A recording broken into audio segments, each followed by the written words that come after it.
Merhaba, iyi günler. Hafta başı Cumhuriyet Gazetesi ile ilgili yaptığım yayında şu yakamdaki kedi broşürünün öyküsünü anlatmıştım. Genç bir mühendis arkadaşın Türkiye'yi Avrupa'da bir ülke için ailesiyle beraber terk ettiğini, oraya yerleşmeye gittiğini, gitmeden önce de bir vedalaşmaya geldiğinde bunu bana hediye ettiğini söylemiştim. Onun ardından çok sayıda tepki geldi. Genellikle yurt dışından tepkiler geldi. Kendi öykülerinin de benzer olduğunu söyleyen çok kişiden mesaj aldım. Bir de gitmek isteyenlerden mesaj aldım. Bir iki tane istisnayı saymazsak giden gitmeyen herkes bu olayın anlaşılabilir bir şey olduğunu düşünüyor ve gidenlere hak veriyor. Bir iki tane istisna, o vatan haini vesaire gibi diyen, yani o klasik ya sev ya terk et yaklaşımına sahip olanların hiçbir kıymeti harbiyesi yok. Çünkü şunu biliyoruz, gidenlerin büyük bir çoğunluğu sevdikleri için ülkelerini terk ediyorlar. Bu çok acayip bir durum. Yani sevmedikleri için ülkeyi terk etmek değil, sevdikleri için ülkeyi terk ediyorlar. Çünkü sevdikleri ülkeyi yaşanamaz görüyorlar ve buna daha fazla katlanamıyorlar. Böyle bir olay var. Şimdi Sanayi ve Teknoloji Bakanı Mustafa Varank da geçen gün yetişmiş insan kaynağımızı beyin göçüyle kaybediyoruz diye yakındı. Kendisi uzun bir süre Cumhurbaşkanı'nın yanında hep yer aldı, danışman olarak özel kaleminde yer aldı ve şimdi de bakanlık yapıyor. Bu sürecin gelinmesinde herhalde onun da bir dahili vardır. Çünkü bu gençlerin belli bir eğitim almış, iyi bir eğitim almış, yabancı dil bilen gençlerin ülkeyi terk etmesinde siyasi iktidarın o gençlerin önünü kapatmasının çok ciddi bir şekilde rolü var. Önünü kapatmaktan kasıt var. Türkiye'de bir süredir hep olan bir olay son dönemde çok daha net bir şekilde ortaya çıktı. Kayırmacılık, klientelizm olarak adlandırılır Batı'da. Kayırmacılık çok ciddi bir şekilde var. Liyakat değil, sadakatin öne çıkması var. Bir de tabii Fethullahçılık deneyinden dolayı çok büyük bir şüphecilik var ve birçok insanın Fethullahçılıkla alakası olsun olmasın işini kaybettiği, devlette işini kaybettiği, özel sektörde de önünün tıkandığı bir süreç yaşıyoruz ve bu kolay kolay biteceğe de benzemiyor. Ama olay sadece bundan ibaret değil. Gençler burada önlerini göremiyorlar.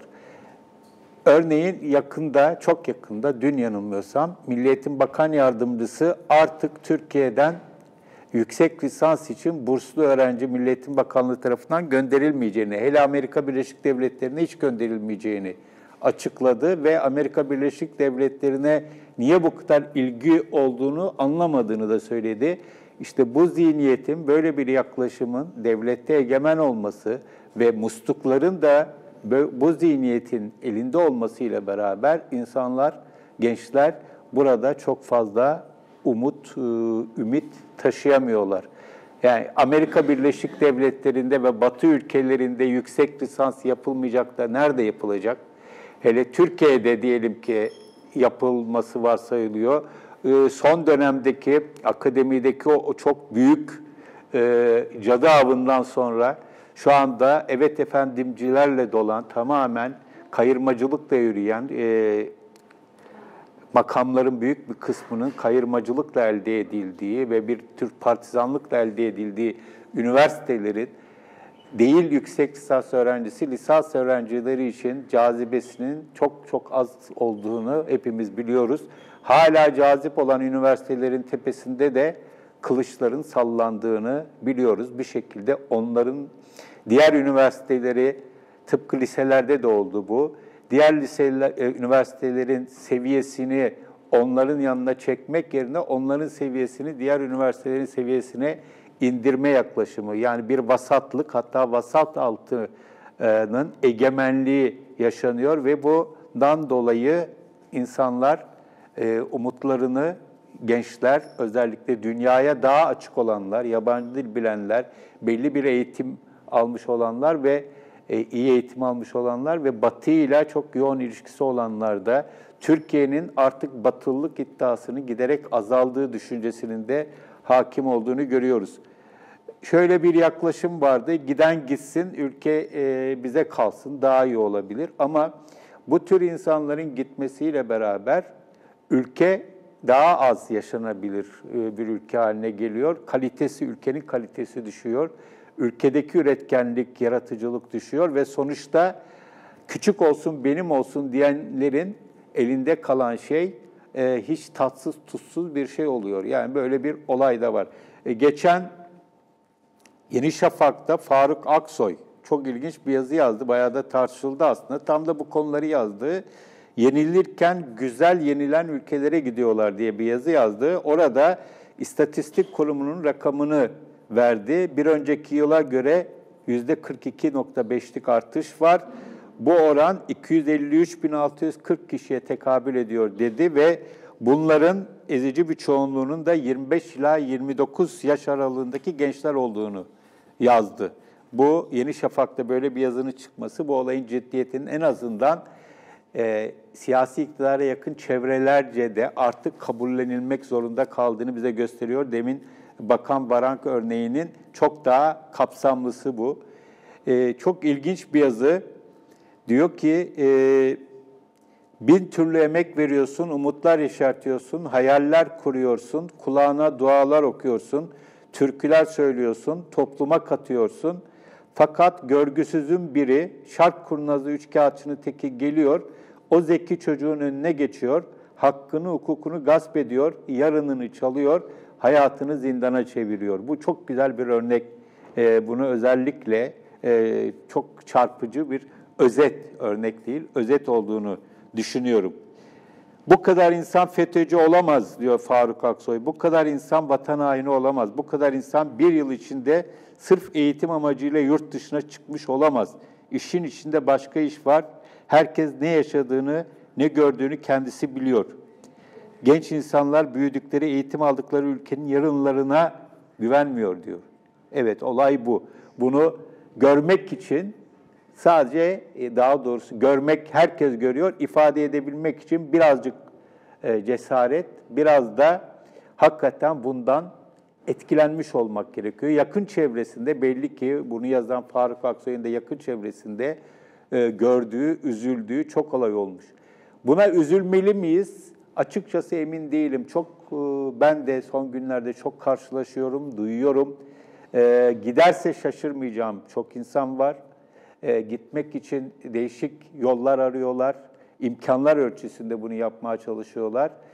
Onlar için açıkçası üzülmüyorum, ülke için üzülüyorum ama onlar için seviniyorum. Çünkü şu anda Türkiye'de gerçekten hayata meydan okuyacak, bulunduğu alanda, seçtiği meslekte ya da kariyerde, üniversite ise üniversitedeki dalda iddiası olan insanlar için Türkiye hiç cazip bir ülke değil. Ekonomik anlamda yaşadığımız sıkıntılarla beraber bu artık çok daha bariz bir şekilde kendini göstermeye başladı. Artık şurası çok net. Şu haliyle baktığımız zaman Batı'nın herhangi bir yerinde para kazanmanız size daha iyi bir hayatı garanti ediyor ve tabii ki burada bir başka husus var. Çocuklar için. Bu yaş dilimi 25-29 yaş evliliklerin yapılmakta olduğu, hatta ilk çocukların sahibi olunduğu yaşlar. Bunu da çok görüyorum, duyuyorum. Birçok insan ki bana bu broşür hediye eden arkadaşım da 3 yaşındaki kızı için gittiklerini söylemişti. Aynı şekilde çocuklarına iyi bir eğitim ve iyi bir gelecek vermek istediklerini söyleyenler var.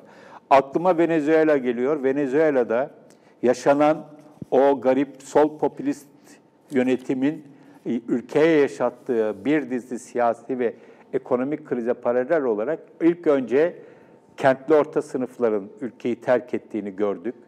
Sonra da artık her türlü halkın, elinden gelen herkesin, özellikle son yaşanan depremden sonra ülkeyi terk etmeye başladığı çok büyük rakamlar telaffuz ediliyor.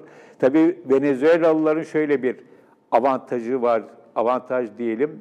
Birincisi İspanyolca konuşuluyor ve İspanyolca konuşan dünyanın dört bir tarafında, Latin Amerika'da ama Avrupa'da da, İspanya başta çok ülke var. Buralara gitmek, dil sorunu büyük ölçüde onlar için sorun değil. Bir de Venezuela'nın da bir başka özelliği var. İnsanların en son deprem sonrasında olduğu gibi yürüyerek bile gidebildikleri başka ülkeler var ya da araçlarıyla gidebildikleri başka ülkeler var. Kolombiya'ya özellikle çok gittiklerini duyuyoruz. Başka yerlere de, sınırdaş ülkelere de. Ama Türkiye'de böyle bir durum söz konusu değil. Yani dil tek başına yeterli olmuyor. Bir yabancı dil, Batı dili bilmek gerekiyor. Onun için şu anda ülkeyi terk edenlerin sayısının çok daha nasıl söyleyeyim, rakamlar yüksek ama çok daha yüksek olabilirdi. Öyle söyleyeyim. Bir diğer husus da tabii Türkiye'den gidilecek doğru dürüst komşu yok. Yani bu Türkiye'yi terk edip insanlar Suriye'ye mi gitsinler, Irak'a mı gitsinler, İran'a mı gitsinler? Gidecek bir yer yok. Bir tek belki Yunanistan var. Yunanistan'a da kaçarak gidiliyor, yasa dışı yollarla gidiliyor. Böyle bir durum var. Yani insanların kitleler halinde gidebilecekleri bir yer yok. Ama Türkiye Venezuela kadar değil, çok şükür. İnşallah da olmaz. Ama bu yaşananlar böyle yaşandığı müddetçe, insanların önünün açık olmadığı müddetçe, ülkenin önünün açık olmadığı müddetçe, özgürlüklerin, hukuk devletinin zaptırat altına alınması sürdüğü müddetçe, demokrasiden uzak olunduğu müddetçe insanlar kendilerine ve çocuklarına gelecek öngöremiyorlar. Batı'nın belki de en büyük avantajı bu anlamda, yaptığınız iş belliyse, kazandığınız para belliyse kendinize belli bir süre için belli bir hayatı çizebiliyorsunuz. Ama Türkiye gibi ülkelerde, özellikle son dönemde Türkiye'de böyle bir şey mümkün değil. Bir döviz kuru hareketiyle beraber birdenbire 10 liranız 8 liraya, 9 liraya inebiliyor. Ve birçok şey, hayatınız kökten değişebiliyor. Bir darbe girişiminin ardından hiç alakanız olmasa bile hayatınız kararabiliyor. Attığınız bir tweetten dolayı başınıza işler gelebiliyor vesaire. Ve tabii burada Türkiye'nin önü açık değil, Türkiye'nin önüne açmaya talip olan odaklar, kurumlar, partiler yok. Bir de böyle bir mesele var. Bu anlamda hani insanların işler iyi gitmiyor ama şöyle olursa şuradan gelecek, şu kişiyle beraber vesaire Türkiye'ye iyi günler, daha iyi günler gelebilir. Hani o eski deyimiyle güzel günler göreceğiz sözünün bile edilme imkanının kalmadığı bir dönemden geçiyoruz. Bu anlamda gidebilenlerin gitmesine kimsenin söyleyecek bir lafı yok. Yolları açık olsun. Ama umarım Türkiye tekrar o kişileri geri kazanmayı hak edecek bir ülke olur. Söyleyeceklerim bu kadar. İyi günler.